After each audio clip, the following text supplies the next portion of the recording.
Salut tout le monde, c'est Ananimal. Aujourd'hui on se retrouve pour une nouvelle vidéo dans laquelle on va parler de smartphones. Et si vous voyez beaucoup de smartphones en ce moment sur ma chaîne ou sur les autres, c'est tout simplement que la fin d'année, généralement, c'est là où sortent les gros smartphones. Il y a tout le temps plein de sorties en octobre, novembre. Et aujourd'hui on va donc parler de Huawei qui viennent de sortir leur Mate 40 Pro. Et vous avez été très nombreux à me demander ce que devenait Huawei, parce que c'était une très grosse marque qui a malheureusement souffert de l'absence de service Google. Ça a fait peur à beaucoup de monde en vrai en France, mais ils sont revenus vraiment hyper forts avec ce Huawei Mate 40 Pro que j'ai du coup dans le cadre d'un partenariat avec Huawei pu tester depuis un mois à peu près. J'avais fait même un live avec Huawei pour en parler un petit peu juste après l'annonce de la sortie du téléphone. Maintenant il vient de sortir et je vais donc pouvoir vous en parler plus précisément et vous dire ce que j'en pense depuis que je l'utilise. Là on n'est plus dans le rush donc je sais de quoi je parle, ça fait un moment que je le manipule et que je teste pas mal de choses. Donc voilà, je pense que cette vidéo va être plutôt intéressante pour ceux qui s'intéressent à Huawei et qui se demandaient un petit peu ce qu'ils faisaient en ce moment. C'est pas compliqué, ils ont sorti le Mate 40 Pro donc qui est dans cette boîte. Comme je vous l'ai dit, ça fait un moment que je m'en sers donc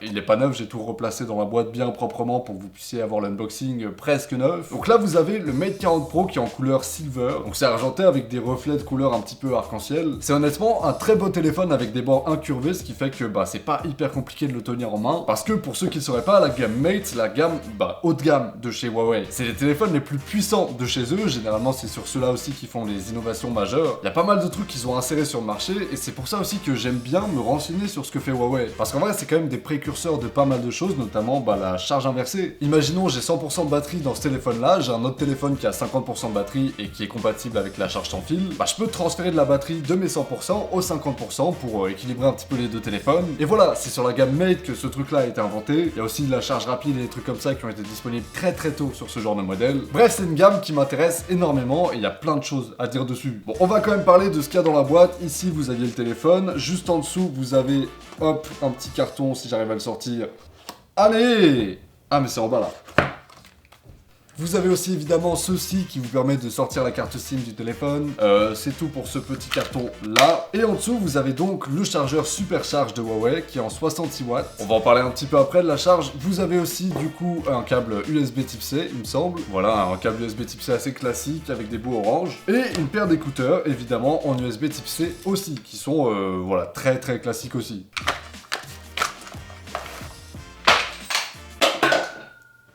En termes de design, on est sur un smartphone qui va innover un petit peu avec ce qu'ils ont appelé le Space Ring. Là-dessus, vous avez 4 capteurs, dont un système de 3 capteurs qui a été conçu avec Leica. Vous devez très certainement connaître et ça fait un petit moment qu'ils sont en partenariat avec eux. Vous avez donc un objectif grand angle de 50 millions de pixels, un objectif très grand angle de 20 millions de pixels et un objectif périscopique de 12 millions de pixels qui vous permet de faire un zoom x5. Et le quatrième capteur que vous voyez en haut à gauche, c'est en fait un laser qui vous permet de mesurer la distance entre certains objets. C'est un objectif qui permet en gros d'améliorer le mode portrait et de comprendre un petit peu mieux son environnement en 3D. Ce rond que vous voyez ici, je pense que ça fait un petit moment qu'il travaille dessus, puisque si vous regardez le Mate 30 Pro, qui est la version donc de juste avant, il y a des prémices de ce design là. C'est vraiment une continuité et une amélioration de la gamme en fait, le Mate 40 Pro. La différence majeure entre les deux, c'est la partie hardware évidemment, dont on va rapidement parler tout à l'heure, et les appareils photo, mais aussi le fait que sur le Mate 40 Pro, ils aient rajouté des boutons physiques pour le volume, ce qui n'était pas le cas sur le Mate 30 Pro, parce qu'en fait tout se gérait à partir de l'écran, comme c'était un écran incurvé, mais ça plaisait pas à tout le monde. Ce qui était mon cas d'ailleurs, je préfère largement avoir des boutons physiques pour gérer mon volume, et donc ça fait partie des choses qui sont de retour sur le Mate 40 Pro. Pour mon plus grand bonheur d'ailleurs, ça fait plaisir de fou ça. D'ailleurs sur les boutons, petite subtilité, on a le bouton verrouillé qui est rouge. Et Huawei c'est une marque chinoise, mais le bouton rouge, l'idée elle vient d'un studio français. Bon après, c'est un bouton rouge quoi. Ah, je suis à deux doigts de créer un studio de design et de percer là, hein. Là je pense que j'ai le niveau. Bon, en vrai je vanne, mais ça rend hyper bien sur un smartphone du genre, de ce petit rajout de couleur là. On a une version grise ici, un petit peu anti-trace de doigt, mais on a aussi une version noire qui est disponible si jamais vous préférez. Et on va donc parler maintenant de l'écran, qui est un écran 6,76 pouces, qui est un écran énorme. Bon, je vous l'ai dit, c'est la gamme vraiment abusée de Huawei. Donc c'est un écran incurvé OLED en Full HD+. On a très peu de bords d'ailleurs sur ce modèle, juste un petit peu ici en haut et en bas. Mais c'est hyper léger, c'est hyper confortable à utiliser en vrai dans la vie de tous les jours. C'est un écran aussi qui est très fluide puisqu'il est en 90 Hz, donc 90 images par seconde. Et il y a pas mal de téléphones qui font du 120 Hz et c'est très confortable à utiliser aussi, il n'y a aucun doute là-dessus. Mais le 90 Hz, c'est vraiment le parfait compromis entre avoir de la fluidité et avoir de l'autonomie. Parce que quand on a du 120 Hz, c'est très fluide, le 90 Hz c'est très fluide aussi, mais forcément il y a une toute petite différence très légère avec le 120 Hz, mais ça bouffe la batterie comme jamais. Donc voilà, le 90 Hz, c'est vraiment la solution qui permet permet pour le moment d'avoir et un écran fluide et beaucoup d'autonomie sur un smartphone. Parce que là-dedans, on a une batterie de 4400 mAh qui permet de faire tenir le téléphone 2 jours. Voilà, 2 jours d'utilisation un petit peu basique. C'est quand même très cool pour un smartphone qui est si puissant, vous allez voir. Alors sur l'écran frontal, vous allez avoir aussi un capteur gestuel et de reconnaissance faciale 3D, puis une caméra à l'avant qui a aussi la possibilité de faire du grand angle. Ça fait juste trop plaisir en fait. C'est trop confortable d'avoir du grand angle à l'avant pour prendre des photos avec des potes ou des trucs comme ça. Bah ça permet d'avoir tout le monde dans le champ, et moi comme vous le savez, dans tous les cas, que ce soit avec des potes ou pas, je suis ultra fan du grand angle. J'utilise que ça partout, je prends mes photos tout le temps avec, et l'avoir à l'avant c'est juste trop bien. Et en plus de ça, la qualité de l'image, elle est vraiment...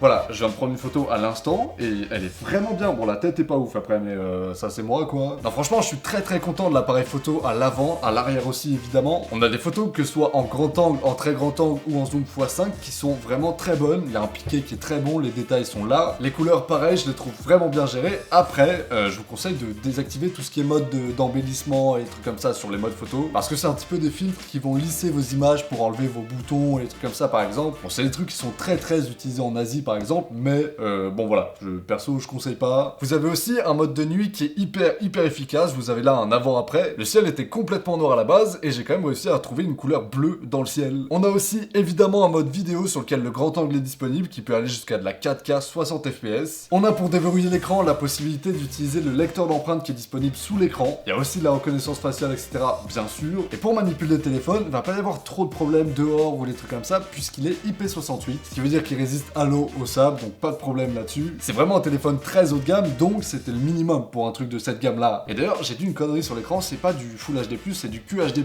La résolution exacte, c'est 2772 par 1344, donc c'est vraiment un bel écran en vrai. Hein. Les contrastes dessus sont hyper bons, les couleurs sont très bien gérées, c'est un écran qui est très bien équilibré. C'est tout simplement un des meilleurs écrans que vous pourrez retrouver sur un smartphone, et d'assez loin, en vrai. En termes de haut-parleurs, on va avoir un haut-parleur en dessous et un au-dessus qui vont diffuser un son stéréo, et c'est ce qui me manque sur pas mal de smartphones, le son stéréo quand vous regardez une vidéo en paysage, c'est juste trop bien. Le son en plus de ça est vraiment pas mal. Et on va passer du coup à ce qui se passe à l'intérieur du téléphone, c'est-à-dire les composants internes. On va avoir un processeur de 8 cœurs Kirin 9000. Bon, vous me connaissez, je suis pas le meilleur pour vous parler de specs hyper précises, etc. Mais le Kirin 9000 c'est juste le top. Ce processeur-là, il va laisser beaucoup de place à la puce 5G pour qu'elle puisse être complète. Et en fait, ça va avoir pour conséquence directe d'améliorer très largement la 5G, puisqu'on a une amélioration de la 5G de 100% par rapport au Mate 30 Pro, donc qui est la version de juste avant en fait. Le processeur en tant que tel est 30% plus puissant, la carte graphique est 50% plus puissante. Bref, là-dedans, on a juste un monstre. Je vais pas avoir besoin de vous détailler ce qu'il peut faire tourner ou non, c'est juste le smartphone Android le plus puissant que j'ai pu avoir entre les mains. On a aussi 8Go de RAM dedans, 256Go de stockage. Bref, vous serez pas embêté avec ce truc-là. Là où beaucoup de gens vont se poser des questions sur les smartphones Huawei, et moi compris, ça va être sur l'interface du téléphone. Il va tourner sous Android 10 et sous EMUI 11, qui est une surcouche vraiment propre et agréable, comme vous pouvez le voir, c'est vraiment hyper intuitif en fait. Et là où Huawei fait vraiment parler de lui, c'est que comme vous le savez, ils sont privés de services Google. Donc, on n'a plus de Play Store et des trucs comme ça pour retrouver nos applications. Ben, on va avoir accès à la place à l'App Gallery, qui est le store de Huawei, et sur lequel vous allez pouvoir trouver énormément d'applications. Vous avez TikTok en page d'accueil, là, juste là. Vous avez Snapchat, vous avez plein de trucs, mais vous avez pas toutes les applications qui sont directement disponibles dessus. C'était le gros problème les années précédentes de Huawei. Là, par exemple, j'ai pas accès à Twitter directement. Twitter, j'ai pas, ça redirige directement vers le site mobile, ce qui est pas le plus confortable en vrai, on le sait tous. Ce qu'ils ont donc mis en place pour contrecarrer un petit peu ce problème-là, ça va être Petal Search, ce qui permet tout simplement de rentrer le nom de l'application que vous voulez et il va vous la trouver sur internet, par exemple Twitter justement.